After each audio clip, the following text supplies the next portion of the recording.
वाणी के दो दल। संभाल लेना अपना घर।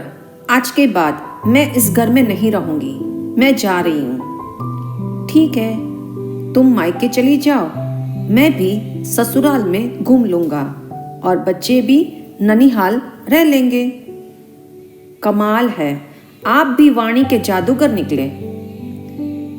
सामने जब आग हो तो आप पानी बन जाना, ये महावीर वाणी की पावन वाणी की सिखावनी है। इसे अमल करने का तुमने मुझे मौका दिया, इसलिए बहुत बहुत धन्यवाद। यह संवाद गरम दल की आग बबूला पत्नी के संग नरम दल के नम्र पति का है। सचमुच वाणी मनुष्य के व्यक्तित्व का स्पष्ट प्रतिबिंब झलकाती है।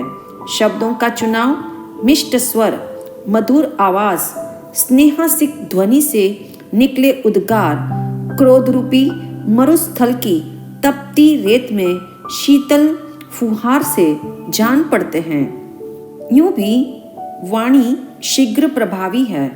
उग्र शब्द हो या कटु स्वर, तेज आवाज हो या लड़ाई झगड़े का माहौल, वचन की आग वचन से ही शांत होती है। वाणी तो अग्नि, पानी, घी और हवा आदि सभी का रोल एक साथ अदा करती है। क्योंकि शब्दों की सेना गरम दल और नरम दल इन दो भागों में बटी हुई है। चयन में मनुष्य स्वतंत्र है।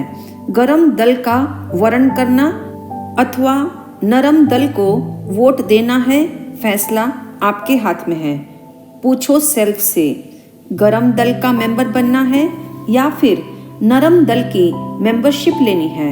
वाणी के दोनों गुट में प्रवेश लेने हेतु मेंबरशिप फॉर्म उपलब्ध है, इसलिए प्रवेश से पूर्व परिचय पत्र पढ़ना जरूरी है। वैर, अहंकार, आक्रामकता, स्वार्थ, शंका से भरे हुए शब्द की सेना गरम दल का बल है। जैसे वैर कहता है, उसको तो मैं देख लूंगा, किसी भी प्रसंग पर मैं उससे बदला अवश्य लूंगा। यदि गरम दल को तिलांजलि देनी हो तो वैर आदि शब्दों की तिकड़म छोड़नी होगी। फलतः तीखे शब्द, कंटीला कर्कश स्वर, तेज तर्रार ध्वनि एवं चुभीले उद्गारों की जुदाई जिंदगी भर के लिए हो जाएगी। क्षमा, प्रेम, स्नेह, श्रद्धा, परमार्थ और सहयोग के भावों से भरे शब्दों की सेना नरम दल का बल है। जैसे क्षमा कहती है, जाने दो, वैर से वैर शांत नहीं होता, उसे एक दिन खुद पता लग जाएगा, मैंने तो उसे क्षमा कर दिया है।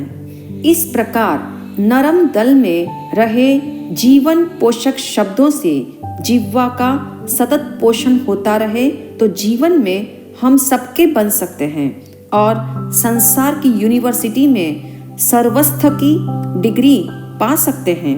याद रहे, मौत के बाद स्वयं के नाम के आगे स्वर्गस्थ शब्द लगवाने के लिए इंसान को कुछ नहीं करना पड़ता, सिर्फ मरना ही पड़ता है। परंतु स्वयं के नाम के आगे सर्वस्थ अथवा सब में स्थित लगवाने हेतु जिंदगी भर नरम दल के सदस्य बने रहना होगा। सावधान, इस संसार में अग्नि को समझना आसान है क्योंकि उसका जलने का स्वभाव निश्चित है। मक्खन को समझना आसान है क्योंकि उसका कोमलता का स्वभाव नियत है। परंतु जबान को समझना बहुत मुश्किल है क्योंकि इसका स्वभाव निश्चित नहीं है।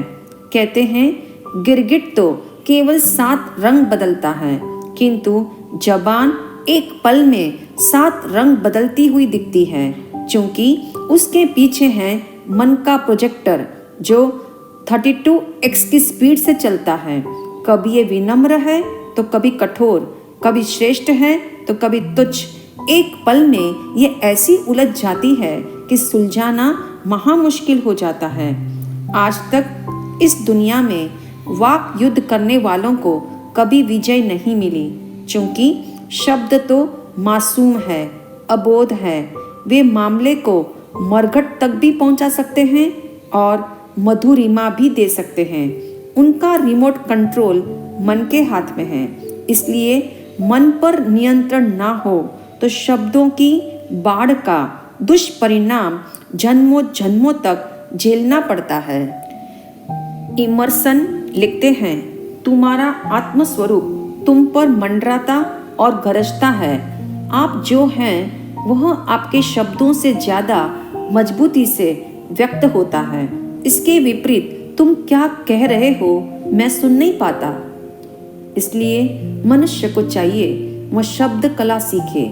मात्र शब्दावली और व्याकरण संबंधी प्रशिक्षण काफी नहीं है। शब्द शिल्पी बनने के लिए इतना पर्याप्त नहीं है। शब्द संग्रह कैनवास की भांति है एवं व्याकरण रंग की भूमिका अदा करते हैं, किंतु कैसी तस्वीर पेश करनी है उसकी कला का अभ्यास खुद ही करना होगा।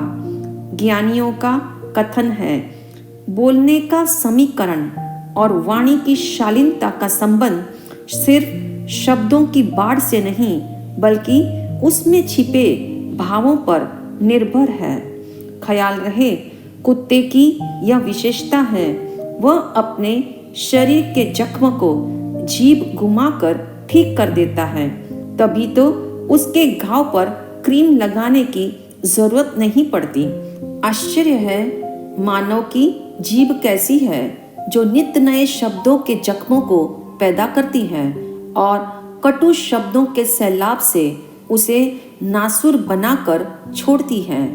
शब्दों के प्रलय, वाणी के तूफान एवं वार्तालाप के बाहुल्य पर ब्रेक लगानी हो तो आज ही अपनी जिह्वा को चेक कर लो और विवेक के गैरेज में उसे सुरक्षित रखो।